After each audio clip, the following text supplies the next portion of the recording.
I knew I wasn't welcome the second Marla raised her glass in my direction like she was about to christen a yacht. My presence, apparently the tide she was ready to break against. The chandeliers hadn't stopped clinking from the last toast when she laughed that tinny, performative laugh and looked me dead in the eye. That little ring doesn't make you family, she said, loud enough to cut through the violin quartet. The table behind me went quiet. My grip on the bourbon glass didn't change. I just stared back, one Mississippi, two, and smiled like I'd heard an inside joke no one else in the room got.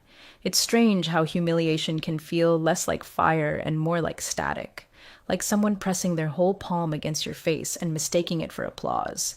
She turned back to the crowd, raised her voice again. Let's raise a glass to the closing. By tomorrow, Greystone Holdings is history. I sipped, let the bourbon bite through the fog settling behind my eyes. Then I set the glass down, adjusted my cuff, and walked, slowly, toward the hallway no one else seemed to notice, the one with the walnut paneled door at the end. Emily had shown me once, back when her grandfather still kept hard copies of everything, like truth needed paper to breathe. Hey, if you've made it this far, do us a favor and hit that like button. Maybe even subscribe. It's free and it really helps the team keep bringing stories like this to life. Most people never do, and we'd really appreciate it. Past the velvet drapes, past the framed oil portraits of people with the same nose and different sins, I stepped into the study. Quiet, dust heavy, the smell of old ink and leather binding, the kind of room that remembers. I crouched, opened the bottom drawer, and there it was, still in its plastic sleeve like it had never been touched, the marriage clause Emily and I had signed, drafted by her grandfather's hand-picked estate lawyer. Clause 14B in bold serif type. In the event of a company equity sale exceeding 30%, the spouse of a direct heir, if legally documented and wearing a family-issued ring, may veto such transaction pending legal review. Ceremonial. That's what they had always called it, like a decorative sword above a fireplace, useless until someone remembers it's sharp. When I stood again, I didn't feel brave. I felt necessary. There's a difference. I took a photo of the document, sent it to one name in my contacts, William C. Hastings, the man who drafted it, the only one still breathing who knew what that clause meant. I didn't head back to the ballroom. Not yet. I stood in the hallway, listening to the muffled laughter on the other side of the wall. Marla's voice rose like steam, giddy, confident, already spending money that didn't belong to her. I ran my thumb along the edge of the ring. Simple, gold, no stone. Emily had pressed it into my hand on our wedding day and said, "He didn't trust many people, but he trusted you to remember what matters." Turns out, I did.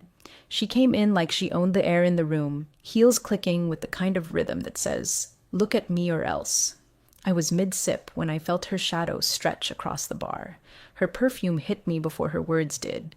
Some overpriced floral grenade that made my throat tighten more than the bourbon did. Marla raised her glass like it was some kind of scepter and knocked it against mine. "That little ring doesn't make you family," she said, leaning close like she was letting me in on a joke. Her lipstick didn't even smudge when she laughed. "It's adorable, though, like cosplay for inheritance." The smirk never left her face, but her eyes scanned the room, making sure her little stunt had an audience. Of course it did. The third toast was still echoing off the chandelier, and people were already 3 glasses deep into fake laughter and legacy greed. I gave her the smile I save for people who mistake silence for weakness. The kind that doesn't fight back, just waits for the avalanche. She turned, her voice rising again like she was conducting a damn symphony. "Let's raise a glass to the closing. By tomorrow, Greystone Holdings is history." Applause, laughter, forks clinking against crystal like they were sealing a victory. I stayed rooted for half a second longer, just to let the heat under my ribs settle. Not anger. Just that cold pulse of clarity that shows up when someone tips their hand too early. I set my glass down and walked. Past the wine wall, past a server offering foie gras I couldn't care less about, past the people who still didn't remember my name, or pretended not to. The hallway to the private study had been painted over since I last saw it. New art, same bones. But I remembered. Emily's grandfather had kept everything in that filing cabinet. Not on drives, not in cloud storage, on paper. Because as he used to say, People edit files. Paper doesn't lie. I slipped through the door and closed it behind me with a soft click. The smell hit me first. Aged leather and time. The air didn't move in that room. It just sat heavy, like it was waiting. The filing cabinet was still there in the corner. Locked, but not impenetrable. I reached behind the old globe on the shelf, just like Emily had shown me once during a storm outage when we'd come here for candles, and felt for the hidden latch. The cabinet creaked open like it resented being disturbed. Third drawer down, sealed folder, wax stamp. There it was. That clause they all forgot, or ignored, depending on which story Marla preferred. The one written when family meant more than stock options, when responsibility didn't come with champagne, but with promises. I ran my fingers over the seal, then pulled out my phone. It was time. The drawer didn't slide easily. It had that stubborn resistance old metal gets when it's gone untouched too long, like it wanted to know who was asking. But I got it open. Inside, yellowing folders, the kind with handwritten tabs. Medical, trust revisions, land rights. And tucked at the back, under a leather-bound appointment ledger from 2009, was the one that mattered. A cream-colored envelope, still sealed with the deep red wax I remembered from our wedding day. Emily's grandfather had insisted we both sign that document. No lawyers, no assistants. Just the three of us, sitting in the same study while the autumn wind knocked against the window. He had his old signet ring on and pressed it into the seal himself, like he was baptizing the damn paper. Back then, I thought it was a gesture, a symbolic blessing, something sentimental from a man who'd built a legacy with grit and paranoia. But as I held it now, in a house buzzing with relatives who thought loyalty ended where the dollar signs began, I realized he wasn't being sweet. He was setting the last domino in place. I broke the seal and opened it. Same crisp serif, same signature, same witness stamp from the notary he trusted more than his own CFO. Last page, clause 14b. In the event of a company equity sale exceeding 30%, the spouse of a direct heir, if legally documented and wearing a family-issued ring, may veto such transaction pending review. No asterisks, no conditions, no wiggle room. They hadn't read it, or they had, and thought I wouldn't know where to look, or that I wouldn't dare. But I wore the ring, not because it was flashy. It wasn't. It was plain, gold, and heavy in a way that reminded you it meant something. Emily had placed it on my finger with trembling hands, months before the lawyers circled like vultures, and Marla decided she was queen of the will. I closed the folder and set it on the desk, pulled out my phone, typed one name, William C. Hastings. He hadn't shown up to the last two board gatherings. Said his blood pressure couldn't take the theater, but I knew he'd come if I asked. I didn't add context, just sent the photo of the clause and one line. Is this still binding? The dots appeared before I'd even put the phone down. Then they stopped. Then the phone rang. Marla's laugh floated in from the terrace, exaggerated and hollow. She was holding court in front of some junior reporter from a blog that specialized in mergers no one would remember in 6 months. She called it her legacy moment, probably thinking she was about to be the headline. The visionary cousin who closed the deal the old men couldn't. I watched her through the tall windows, framed by fairy lights and ego. She had one hand around a flute of champagne, the other gesturing with performative confidence, like she was sketching her name into the sky. I caught a few sound bites. Transformational, long overdue, streamlining legacy assets. Bullshit stacked like hors d'oeuvres on a tray. Inside, the air had thickened. The old guard wasn't drinking as fast. Laughter didn't land as easily. They'd toasted the death of the company 5 times already, and still, the signatures weren't inked. Paperwork was in motion, but the confidence was starting to crack at the edges. I moved quietly, staying near the edge of the room like I was part of the furniture, the kind people forget until it creaks. One of the older accountants, Roger something, I think, caught my eye. He'd been at our wedding, gave us a bread maker and a card that said, "Never forget the long game." Back then, I thought he was just a numbers guy with bad handwriting. But tonight, he was watching me too closely. He pulled out his phone, made a call, didn't speak, just nodded once, then vanished down the hallway near the east wing where the security office used to be. I stayed put. The new generation had gathered near the hearth, swirling glasses and gushing about exits. They used phrases like finally cashing out and this place is a mausoleum, forgetting their voices echoed off the marble. Every time someone asked where the final documents were, someone else said, legals reviewing the last few terms, like they weren't all bluffing on the same house of cards. And then, a beat of silence. A voice from the edge of the room, sharper, unfamiliar, cut through the hum. Wait, why wasn't this reviewed by the Hastings office again? It came from the lead banker with Rowley Capital. She was flipping through her packet, brow furrowed. Her tone wasn't casual. It was the kind of tone you use when you realize your name might end up on a lawsuit. A few heads turned. Marla was still outside, oblivious, probably mid-soundbite about evolving the family brand. Inside, no one answered. I didn't speak either, just sat still, watching the realization crawl from face to face like a slow burn. They knew who William Hastings was. And they damn well knew he hadn't been part of this deal. The silence stretched. One of the junior board members reached for his drink and missed the stem. Let them spiral. Let them panic. Let them replay every clause they skimmed, every shortcut they took, every warning they brushed off like lint. I'd already lit the match. The crunch of gravel outside was sharp enough to cut the murmurs in half. No one turned at first. Just that momentary collective shift, like animals before a storm. Then someone moved to the window, whispered, "That's not one of ours." The silver Jaguar rolled up the curved drive like it had always belonged there. Clean, unapologetic. A different kind of power than what was inside the house. The kind that didn't need a spotlight. It was the spotlight. The door opened, and William C. Hastings stepped out with the patience of a man who'd never rushed for anything in his life. White hair slicked back, dark coat, polished shoes that didn't carry dust. He walked like he was still on retainer for someone whose name was etched in the foundation. By the time he stepped into the foyer, the room had lost its rhythm. The piano player stopped. Forks froze mid-air. I watched as half a dozen people, some who probably thought Hastings had been dead, stood up straighter without realizing it. He didn't acknowledge anyone, didn't stop to chat. Declined the drink a server tried to offer him with a simple, practiced glance. In his right hand, he carried a slim leather folder, creased with age but handled like something sacred. Marla finally noticed. She turned from the terrace entrance, confused for a moment, then visibly unsettled.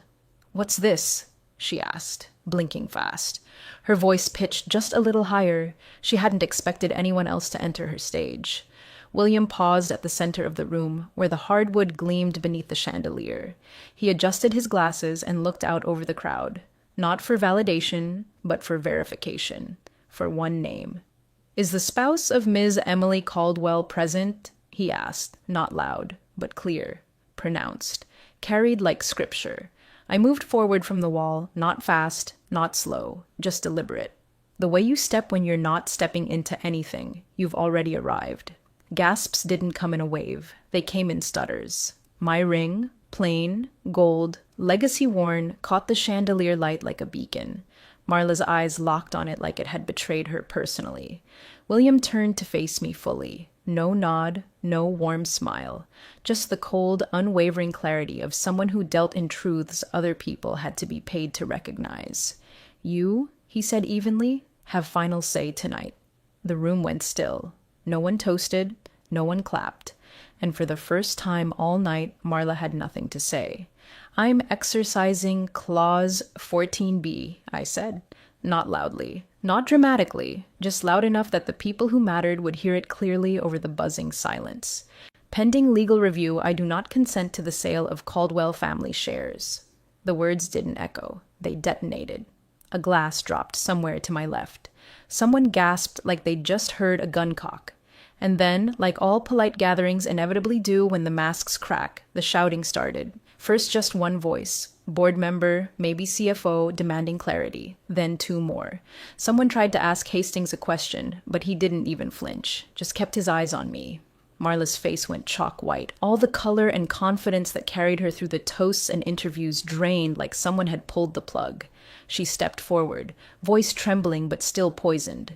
That clause was ceremonial. He didn't mean for that to be enforceable. William's head turned, slow as a sundial. That clause, he said, with the quiet fury of a man who never wasted words, is still registered with the Delaware Division of Trusts. It is active. It has never been amended, revoked, or superseded. Her mouth opened again. Nothing came out. I didn't move. I didn't need to. I felt like the only person in the room who wasn't surprised, like I'd been waiting on the exact moment everyone else finally caught up. William stepped to the head table. The leather folder made a soft thud as he placed it on the linen. "I brought a certified copy for your records," he said to no one in particular. He flipped it open and turned it toward the center, where the board members were half standing, half frozen.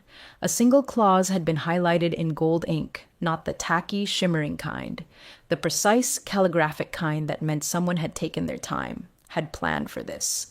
Clause 14B, one line, one ring, one veto, and just like that, the deal that had been celebrated with caviar and violin covers of Coldplay was ash.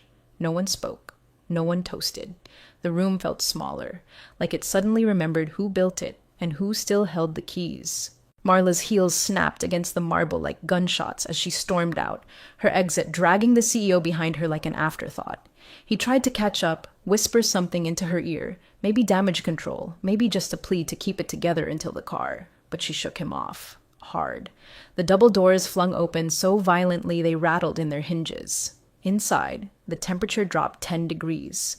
The shareholders had stopped pretending this was just a hiccup.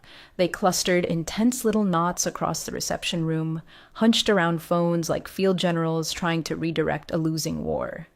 I caught snippets. "Is there precedent?" "Delaware trust law, not federal. We need outside counsel now." One woman clutched her tablet so tight her hand trembled. Someone whispered, "He actually vetoed it."